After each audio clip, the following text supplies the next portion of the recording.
राष्ट्रपति महोदय जी, भारत सरकार, नई दिल्ली। मेरा विषय है कि जो आपकी सुरक्षा के आदेश बड़े आईजी, डीआईजी को दिए जाते हैं, वो थोड़ा महत्वपूर्ण आदेश है, लेकिन उस सुरक्षा को ध्यान में रखते हुए उन लोगों की सुरक्षा भी की जाए जो आदमी असहाय है, डिलीवरी होना है, जिन बच्चों का पेपर है, उस पर थोड़ा विचार किया जाए। मेरा सुझाव है कि जो फील्ड में अटके रहते हैं, 3 फुल वाले, 2 फुल वाले, तो उनको थोड़ा निर्देश में दिया जाए कि आप अपने मौके पर देख करके इसका सुरक्षा का विशेष ध्यान रखें और उनके पास कोई अच्छी गाड़ी होनी चाहिए जिससे कि वो एक दूसरे को कहीं भेज सकें। मैंने ये देखा है कि जब मैं 3 तारीख को महामहिम जी का आगमन भोपाल में हुआ, अच्छा लगा। जब मैं घर से चला तो कई बसों के रूट बदल दिए गए, आना जाने में सब रास्ता जाम हो गया करीब 10-30 बजे, तो काफ़ी भीड़ थी। मुझे भी महत्वपूर्ण प्रोजेक्ट में जाना था, एक मीटिंग में जाना था, जहाँ मेरा प्रोजेक्ट का श्री विजय अग्रवाल जी यूनिवर्सिटी के वाइस चांसलर, उनके डायरेक्टर साहब, उनके अध्यक्ष के साथ में मीटिंग थी 11 बजे। और मेरा प्रोजेक्ट था कि जो ज़मीन अरबों साल से पड़ी है उस पर ध्यान दिया करके और उस पर हरियाली करना, उपजाऊ बनाना, नदियों को जोड़ना, जो अटल बिहारी वाजपेयी जी का सपना था, उस पर मेरी चर्चा थी। तो मेरे हाथ में एक झंडा था और एक प्रोजेक्ट का मॉडल था। जब मैं लाल घाटी पे उतर करके चला गया तो पुलिस वालों ने कहा नहीं जाइए, मैंने अपना हाथ बदलना चाहा कि मैं वजन है तो थोड़ा, तो उन्होंने कहा आप तो बढ़ते जाइए। जब मैं आगे पहुंचा करीब 12, साढ़े 12 बजे, तो जब मेरे को रोड जाम कर दिया, तो जिस रास्ते से महामहिम जी को आना था वो काफ़ी दूर था और ये डबल रोड था। तो मैं एक किनारे जो लोहे की जाली लगी थी तो मैं वहाँ चिपक के खड़ा हो गया और पुलिस वालों ने कहा कि आप तो वहाँ भागिए। तो मेरा जो नाती बालचंद कुशवाहा था तो वो तो जाली कूद के उस तक चला गया। मैं कैसे कूद पाता, मेरी उम्र भी 70-75 साल हो गई थी। तो मैंने अपना जो मॉडल था प्रोजेक्ट का उसको कमर में बांधे रखा था। एक हाथ में मैंने झंडा ऊँचा कर लिया कि ताकि मेरी पहचान हो कि कोई अच्छा नागरिक है। और जब दूसरे पुलिस वाले आए तो उन्होंने कहा नहीं, तो मैंने कहा आप मेरी निगरानी कर लीजिए, आप मेरे पास खड़े हो जाइए, मैं ऐसे कैसे कूद जाऊँ। उन्होंने आओ देखना ताओ और मेरा मुझको पकड़ करके वो जाली के ऊपर से खुदा दिया। तो मेरा जब मैं उस तरफ गिर गया तो थोड़ा चोट भी आई और मेरा मॉडल को उन्होंने फेंक दिया, लेकिन मैंने अपने झंडे का सम्मान रखते हुए और उसको संभाल के रखा और ऊपर हाथ करके उसको उठाया। और श्रीमान जी जब आपका काफिला आया तो मैंने झंडा ऊपर किया और आपके काफिले में आप जिस गाड़ी में बैठे हो मुझे तो नहीं मालूम था, लेकिन मन ही मन में मैंने आपको प्रणाम किया, नमस्कार किया और एक निवेदन की कि श्रीमान जी ऐसा नहीं होना चाहिए, आप तो गाड़ियों में बैठी हैं, आपके साथ कितना बड़ा काफिला चलता है, हम तो पैदल जा रहे थे और एक महत्वपूर्ण प्रोजेक्ट मेरे हाथ में था।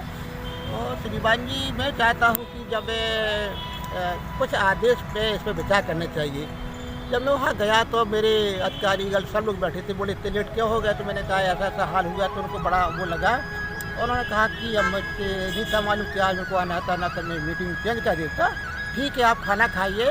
उसको उन्होंने उन प्रोजेक्ट का सम्मान कहते हुए उस पर बनवाने का एक आदेश दिया और मुझे खाना खिलाया और मुझे बहुत अच्छा लगा। तो मैंने ये सोचा कि देखो कैसे कैसे महत्वपूर्ण काल आते समय आता है, समय का चेक होता है।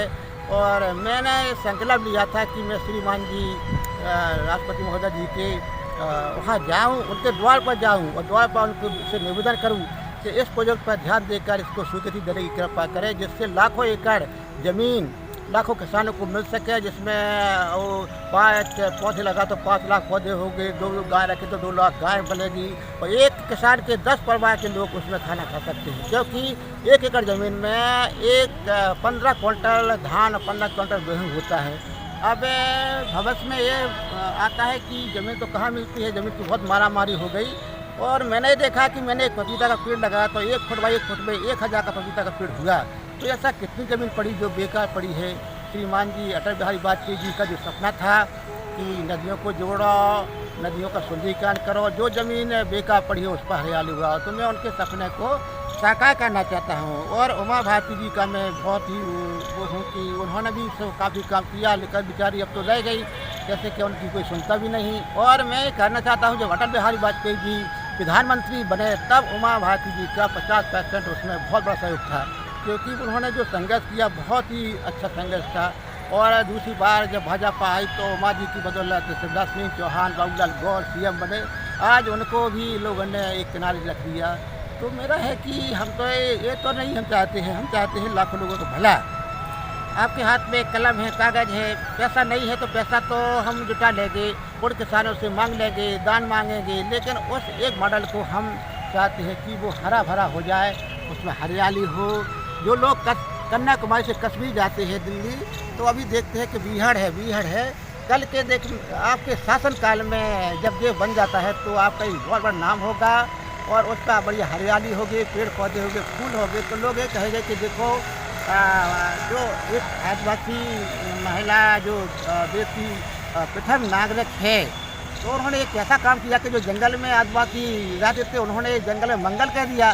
तो मेरा तो यही है कि हम हड़ताल नहीं, खुशहाल चाहते हैं और उस पे एक अच्छा नगर बसाया जाए, उसका उद्घाटन किया जाए और उस पे जो वो मेरा जो झंडे की सार रखी उस झंडा को फहराया जाए। क्योंकि माननीय प्रधानमंत्री जी ने जो योजना बनाई थी कि वो झंडा हर घर में, हर महल में, हर झुग्गी में, हर झोपड़ी में फहराया जाए, मैंने उसके साथ रखा और मैंने अपने प्रोजेक्ट पर भी रखा। और माननीय शिवराज सिंह चौहान जी को जब 6 फरवरी को उन्होंने अवलोकन किया तो उन्होंने से मैंने यही बनाई की थी कि इसमें डीएम, सीएम, पीएम, राष्ट्रपति और राज्यपाल 5 लोग काम कर सकते हैं। तो डीएम साहब तो मेरे साथ में है, सीएम साहब मेरे साथ में है। अब मैं आगे की तैयारी कर रहा हूँ दिल्ली की, जहाँ महामहिम राष्ट्रपति जी है, माननीय प्रधानमंत्री जी है और ऐसे नागरिक बहुत मुश्किल से आते हैं। मैंने देखा अमृत महोत्सव में आप लोगों ने अमृत महोत्सव तो मनाया, लेकिन ईश्वर के पास इस साल प्रकृति ने भी अमृत महोत्सव मनाया। क्योंकि ना बसंत पंचमी को, ना खिलवाड़ चौदह को कोई नुकसान नहीं हुआ, कोई बादल आदि तूफान नहीं आया। ऐसे समय में अगर जो प्रोजेक्ट को स्वीकृति मिल जाती है तो मैं आपका बहुत आभारी रहूँगा। नमस्कार, प्रणाम, धन्यवाद।